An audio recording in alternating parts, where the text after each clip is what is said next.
Ce mercredi 1er mars, BFM TV a dévoilé plusieurs extraits d'une interview d'une proche de Pierre Palmade.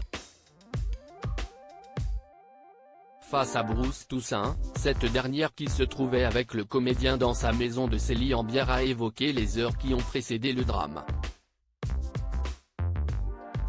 Le 10 février dernier, la France est en émoi à l'annonce d'une terrible nouvelle: Pierre Palmade a eu un accident de voiture et son pronostic vital est engagé. Mais les jours et les semaines qui passent finissent par raconter une histoire dans laquelle le comédien n'est pas la victime mais le responsable d'une terrible tragédie.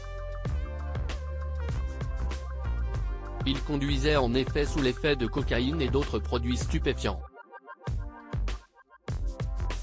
En se déportant brutalement sur une autre voie, il a percuté un véhicule dans lequel se trouvaient 3 passagers, dont une femme enceinte qui a perdu son enfant à naître, qui auront à gérer à l'avenir de multiples séquelles physiques et psychologiques. Ce mercredi 1er mars, BFM TV a diffusé un entretien avec un témoin clé des jours qui ont précédé le drame. Pour les besoins de l'interview, il a été rebaptisé Camille. Ce dernier, âgé de moins de 30 ans, côtoie Pierre Palmade depuis 3 ans. Pierre Palmade n'avait pas dormi depuis 3 jours, une amitié toxique, selon un proche de l'humoriste, puisque basée sur leurs différentes addictions au sexe, à la drogue et à l'alcool.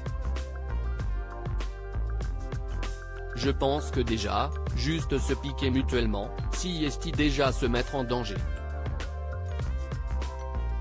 Clairement. Surtout que j'ai déjà fait des overdoses et lui aussi.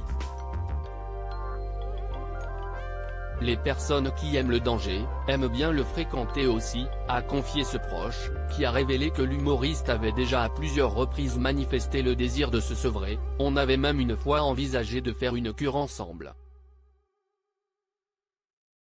Finalement, j'y suis allé seul, a-t-il déclaré. Et de raconter les heures qui avaient précédé le drame à Bruce Toussaint. Drogue, alcool, médicaments, sexe, 3 jours sans dormir.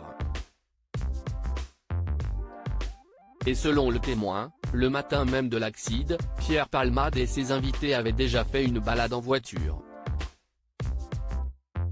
Si est Pierre qui conduisait, a-t-elle précisé. Il se serait alors rendu à la pharmacie, Camille lui, serait resté dans le véhicule. Oui, on était tout défoncé, a-t-il confirmé. Il affirme désormais beaucoup penser aux victimes.